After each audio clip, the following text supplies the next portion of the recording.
Breaking news ये है कि कुरम अमन मुआहिदे पर फरीकैन ने दस्तखत कर दिए हैं। ज़राए के मुताबिक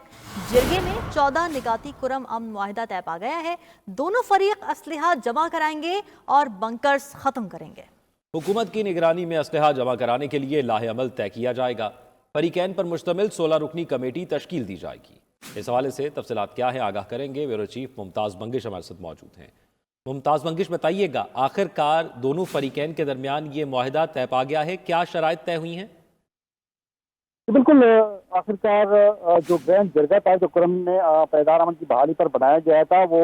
कामयाब हो गया है। फरीकैन को 14 नुकात पर उनने इत्तेफाक कराया पैदा करने में और बाकायदा तौर पे जितनी भी तकरीबन 105 के करीब जिरगे अराकीन थे जो आज जिरगे में शरीक थे वो सब के सब इस बात पर मुतफिक हो गए हैं कि कुरम में पैदार अमन की बहाली के लिए मुतफिका तौर पर कोशिश की जाएगी। कमिश्नर कुहार का कहना यह है कि 3 मेंबरान ऐसे हैं कि ताहाल उन्होंने उस पर दस्तखत नहीं किए, लेकिन उनका कहना यह था कि वो उस पर दस्तखत कर देंगे और उस वक्त वो जिरगे में मौजूद नहीं थे और उनकी दस्तखत के बाद बाकायदा तौर पर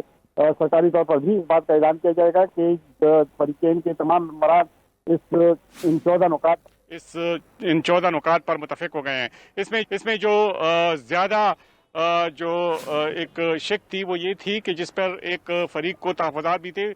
उसमें ये बताया गया था कि कुरम के दोनों फरीकैन जो हैं वो गैर मुसल्लह होने और जो वहाँ पे बंकर्स बनाए गए थे वो उसको खुद ही ख़त्म करेंगे, जिसके बाद उनके पास जो भारी असला है और जो आम असला है वो कानून नाफिज करने वाले इदारों के हवाले करेंगे, जिस पर अब फरीकैन रजामंद हो गए हैं और दोनों में इत्तेफाक राय पैदा हो गया है।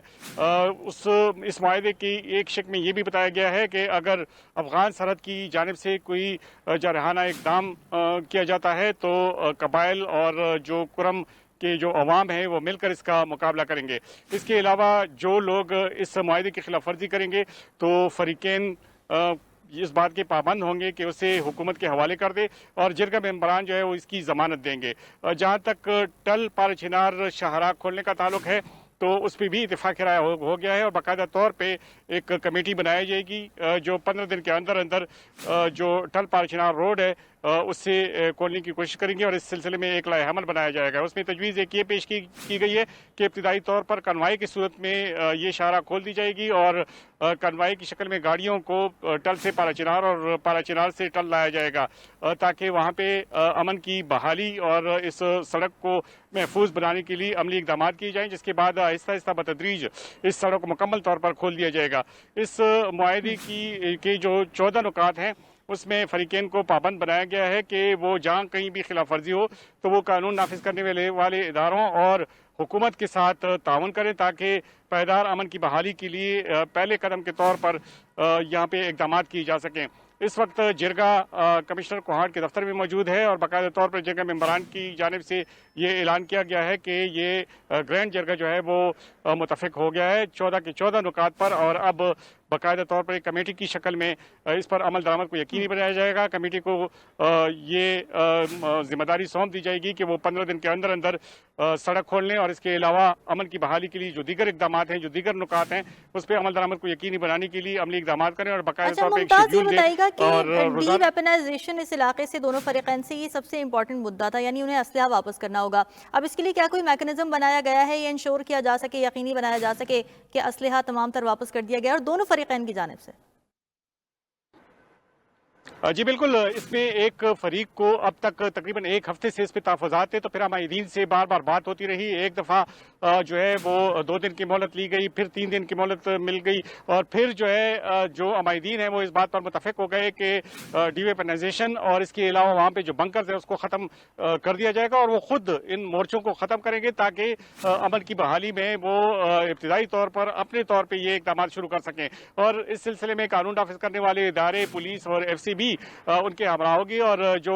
असलहा है, जो खुसूसन जो वहाँ पे भारी असला मौजूद है और जो आम असला है वो खुद हुकूमत के हवाले करेंगे रज़ाकाराना तौर पे और इसके अलावा वहाँ पे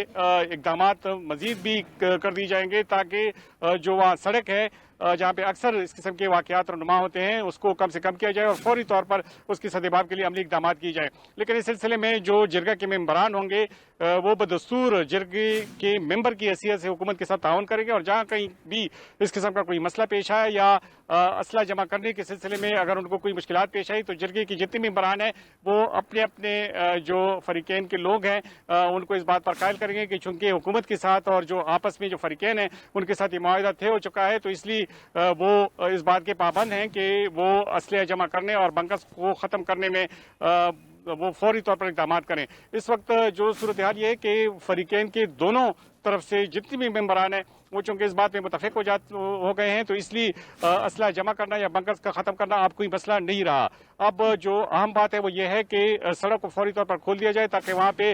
जो ग़िज़ाई किल्लत है और इसके अलावा जो अद्वियात और दीगर अशिया खुर्दनोश और दीगर अशिया की जो किल्लत महसूस की जा रही है ताकि उस पर काबू पाया जा सके। हुकूमत भी इस सिलसिले में इनमें एक गारंटर है और वो जिरगा मेंबरान को इस बात पे उसको पाबंद बनाएंगे कि वो जिरगे के जितनी भी 14 नुकात हैं उस पर अमल दरामद को यकीनी बनाएं। और ये जिरगा अगरचे जिरगा तो ख़त्म हो गया लेकिन जिरगे के जो मेंबरान हैं वो बदस्तूर इस मसले के हल के लिए हुकूमत के साथ ताउन करेंगे और कानून नाफिज करने वाले इदारों के साथ भी वो शाना बशाना होंगे ताकि फौरी तौर पर इस इलाके में इस अमन की बहाली के लिए कोशिश की जाए। जहाँ तक सीज़ फायर का ताल्लुक है तो वो बदस्तूर कायम रहेगा। जो जिरगे की जानिब से इससे पहले सीज़ फायर का ऐलान किया गया था वो बदस्तूर मुस्तकिल तौर पर उसी सीज़ फायर के तौर पर जिरगा मेंबरान ने एक्सेप्ट कर लिया है। और अब जो पायदार अमन है जो इससे पहले, चूंकि ये एक 50 साल पुराना मसला है इसलिए इसको फौरी तौर पर इसकी हल के लिए जो अमली इकदाम हैं अब वो किए जाएंगे और इसमें बदस्तूर जो जिरगा मेंबरान है वो काम करते रहेंगे। जी ठीक है, इस हवाले से बदस्तूर जिरगा मेंबरान भी काम करते रहेंगे। बहुत शुक्रिया। ब्यूरो चीफ मुमताज़ भंगी हमारे साथ मौजूद थे और तफसीलात से आगाह कर रहे थे।